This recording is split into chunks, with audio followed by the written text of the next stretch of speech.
Bismillahirrahmanirrahim. Assalamualaikum warahmatullahi wabarakatuh.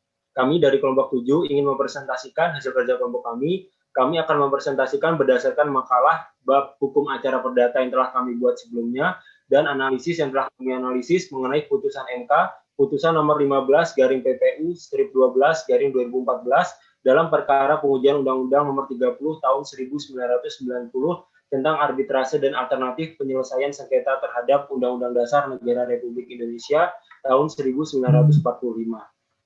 Izinkan saya untuk memperkenalkan anggota kelompok saya. Saya sendiri selaku moderator Muhammad Dafa Juliansyah, NIM 061, Ahmad Bilalzi, NIM 016, Rizky Putri Natalia, NIM 026, Talita Husna Satriawan, NIM 040, Tasya Dwi Gusin Hartanti, NIM 057, Kanti Aji Setianingrum, NIM 058, Lailatul Faijah, NIM 065, dan Muhammad Syafi'i, NIM 067. Untuk presentator pertama, saya persilahkan. Pengertian hukum acara perdata. Pengertian hukum acara perdata datang dari beberapa tokoh seperti Wirjono Projodikoro dan Profesor Dr. Sudikno Mertokusumo SH. Namun secara umum, hukum acara perdata adalah peraturan hukum yang mengatur bagaimana ditegakkannya hukum perdata material tentang pelaksanaan hukum perdata formil dalam tata hukum positif di suatu negara. Selanjutnya akan ada asas hukum acara perdata. Asas hukum acara perdata antara lain: 1. Asas hakim bersifat menunggu. 2. Asas hakim pasif. 3. Asas hakim aktif. 4. Asas sidang pengadilan terbuka untuk umum. 5. Asas mendengar kedua belah pihak. 6. Asas putusan harus disertai alasan-alasan. 7. Asas hakim harus menunjuk dasar hukum putusannya.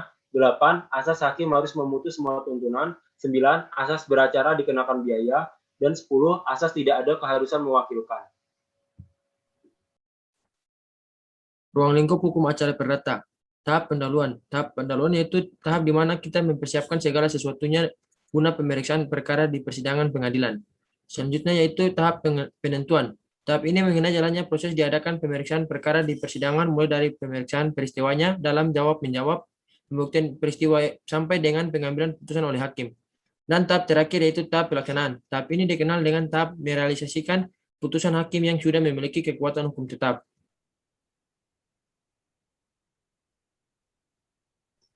Sumber hukum acara perdata.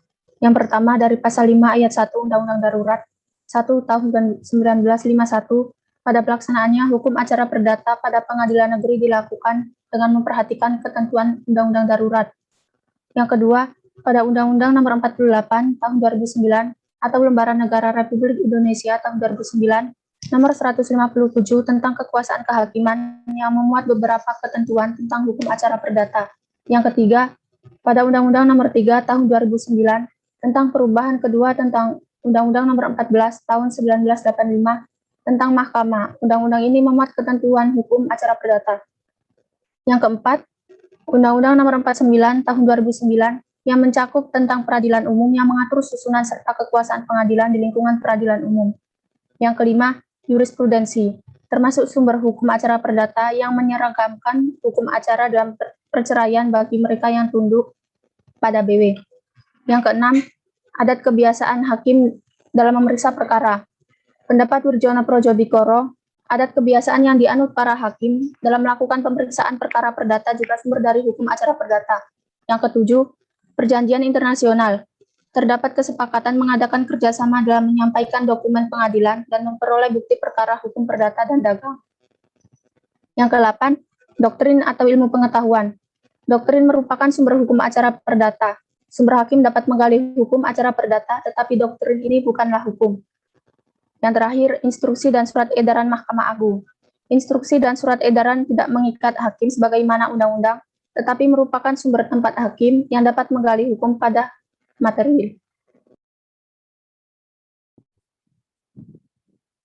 Hukum acara perdata bagian dari hukum privat. Umumnya hukum dibedakan menjadi dua, ada publik dan privat. Hukum publik lebih ke mengatur kepentingan umum, mengatur hubungan antar negara dengan alat-alat pelengkapnya, serta dengan perseorangan. Yang masuk dalam hukum publik ada hukum pidana, hukum tata negara, dan hukum internasional. Maka hukum acara perdata masuk di hukum privat, karena mengatur hubungan antara hak dan kewajiban orang atau badan hukum yang satu dengan yang lain. dalam pergaulan hidup masyarakat dan menitik beratkan kepentingan individu. Perkara perdata yang diajukan oleh individu untuk mendapat kebenaran dan keadilan wajib diselesaikan hakim dengan kewajaran sebagai tugasnya.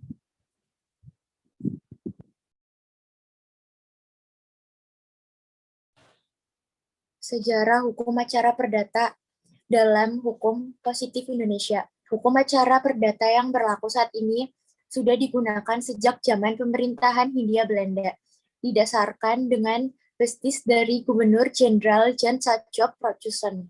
IR telah menjalankan beberapa perubahan sampai diganti dengan sebutan Het Hersien Indosis Reclaimment yang disingkat HIR.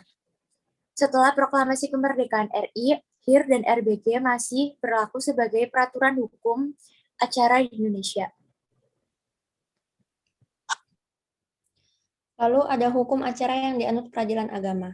Berdasarkan Undang-Undang Nomor 7 tentang Peradilan Agama, Pasal 54 menyatakan bahwa peradilan agama menganut hukum acara perdata yang berlaku di pengadilan lingkungan peradilan umum. Dan jika ada sebab tertentu tidak dapat mengikuti ketentuan hukum acara perdata peradilan umum, maka diatur aturan khusus di dalam undang-undang.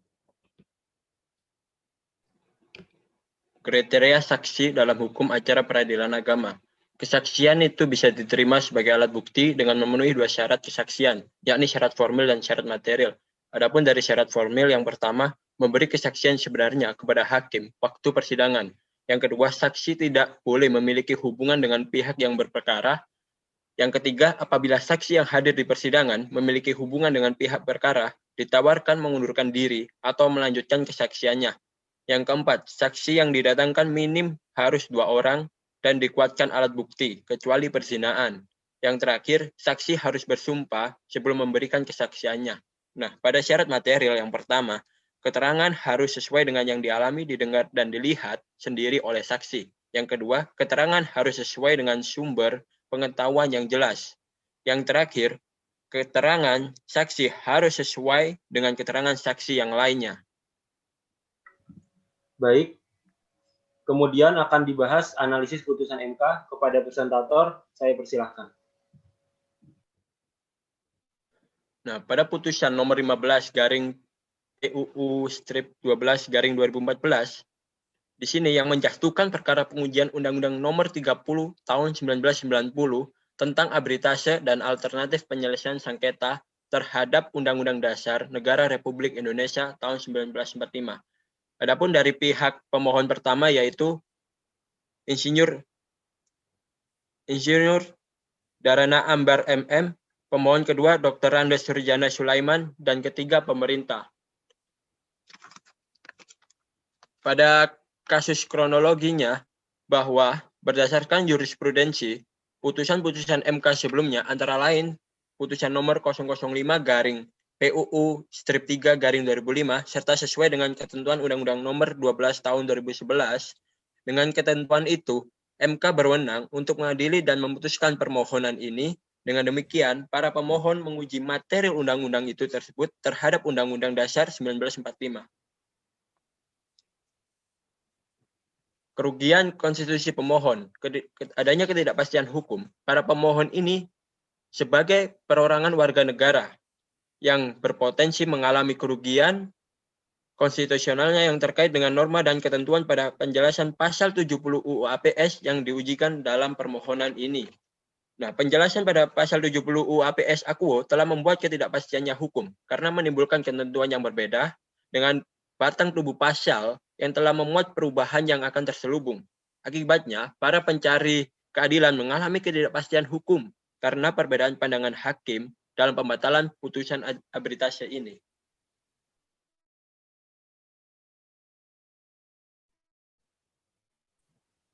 Pasal yang diujikan ke Mahkamah Konstitusi. Pasal 70 Undang-Undang Nomor 30 Tahun 1969 tentang arbitrase dan alternatif penyelesaian sengketa muncul karena peraturan perundang-undangan yang kini berlaku untuk menyelesaikan sengketa arbitrase sudah tidak sesuai dengan dunia usaha dan hukum pada umumnya. Pasal 28 di ayat 1 yang menyatakan jaminan dan hukum perlakuan yang sama di depan hukum.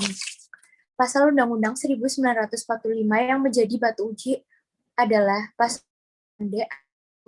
Hal ini dibuktikan dengan pengkaitan antara ketentuan pasal 70 Undang-Undang AAPS dan penjelasan yang telah menimbulkan ketidakpastian hukum yang bertentangan pada pasal 8D Undang-Undang 1945.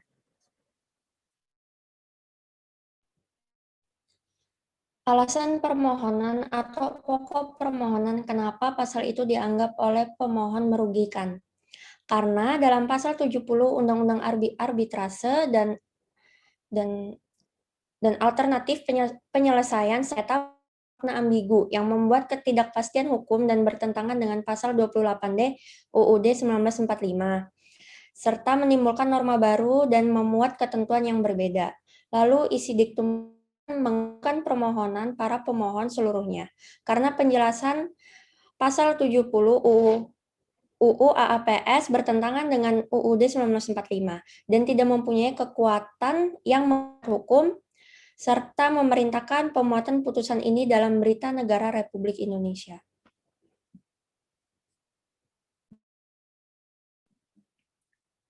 Rasio desidendi atau pertimbangan. Hakim yang pertama menimbang bahwa untuk mempertimbangkan pokok permohonan mahkamah perlu mengemukakan hal-hal sebagai berikut. Pertama, bahwa penyelesaian perdata, khususnya dalam bisnis atau perdagangan, sesungguhnya menjadi urusan mereka yang terlibat di dalamnya. Kedua, bahwa dalam hal sengketa tersebut adalah sengketa hukum di bidang keperdataan sebagaimana diuraikan di atas. Sesungguhnya penyelesaian tersebut menjadi urusan mereka yang terlibat di dalamnya. Ketiga, bahwa mereka oleh karena penyelesaian sengketa tersebut adalah urusan mereka yang terlibat di dalamnya, mereka dapat pula mengadakan perjanjian untuk menyelesaikan sengketa melalui arbitrase. Terakhir, bahwa penyelesaian sengketa diajukan kepada lembaga apapun. Sesungguhnya lembaga dimaksud adalah pihak ketiga yang mendapat kepercayaan dari pihak yang Selanjutnya, pertimbangan hakim yang kedua. Menimbang bahwa terhadap permohonan tersebut, Mahkamah mempertimbangkan bahwa pasal aqua di dalamnya mengandung norma pada pokoknya bahwa terhadap arbitrase dapat diajukan permohonan pembatalan manakala ada dugaan mengenai terjadinya salah satu atau beberapa alasan tertentu sebagaimana telah diuraikan di atas. Selanjutnya, 3. Menurut Mahkamah, pasal tersebut cukup jelas, jadi tidak perlu ditafsirkan. Ya, paling tidak penjelasan tersebut dapat ditafsirkan apakah alasan pengajuan permohonan harus dibuktikan pengadilan sebagai syarat pengajuan permohonan pembatalan, dan alasan tersebut dibuktikan dalam sidang pengadilan. Dengan kata lain, apakah sebelum mengajukan permohonan pembatalan, pemohon mengajukan alasan ke pengadilan untuk mendapatkan putusan dengan alasan yang diputuskan pengadilan pengajuan. Dua tafsir tersebut berimplikasi terjadi ketidakpastian hukum, menimbulkan ketidakadilan. Implikasinya memakan waktu tidak sesuai prinsip arbitrase sebagaimana dalam pasal 71 Undang-Undang Nomor 30 Tahun 1999. Lalu poin keempat, seluruh pertimbangan hukum tersebut menurut Mahkamah penjelasan pasal 70 Undang Nomor 10 1999 mengaitkan kepastian hukum dan ketidakadilan. Jadi bertentangan dengan pasal 28D ayat 1 Undang-Undang Dasar 1945. Demikian permohonan pemohon hukum.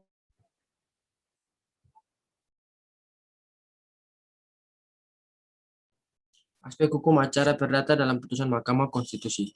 Kaitannya dengan aspek hukum acara perdata yang terdapat dalam putusan MK ini terletak pada pasal 70 Undang-Undang Nomor 30 Tahun 1999 tentang arbitrase dan alternatif penyelesaian sengketa UU APS.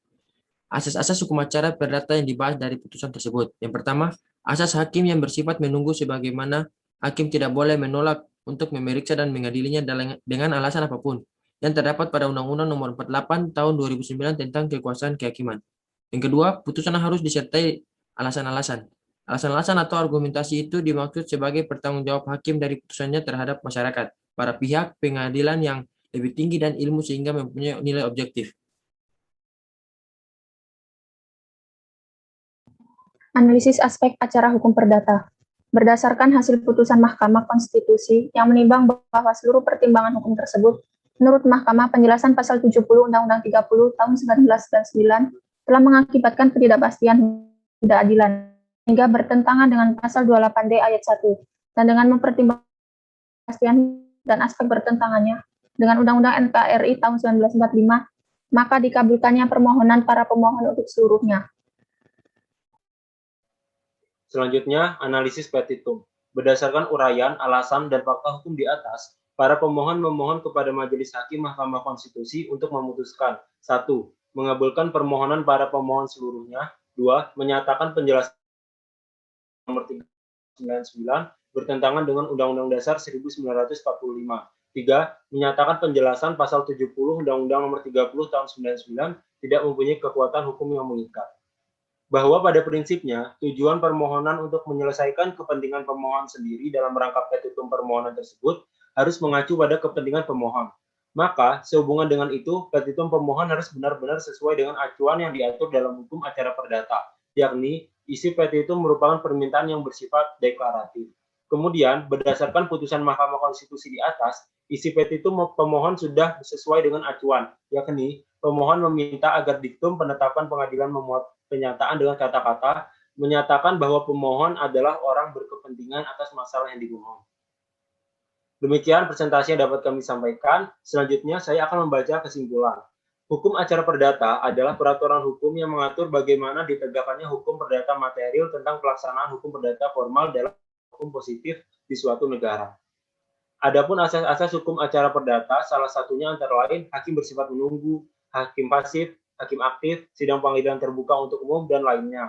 Sumber-sumber hukum acara perdata adalah Pasal 5 Ayat 1 Undang-Undang Darurat Nomor 1 Tahun 51, Undang-Undang Nomor 48 Tahun 2009, Undang-Undang Nomor 3 Tahun 2009, Undang-Undang Nomor 49 Tahun 2009, jurisprudensi, adat kebiasaan hakim dalam memeriksa perjanjian internasional, doktrin atau ilmu pengetahuan, serta instruksi dan surat edaran Mahkamah Agung.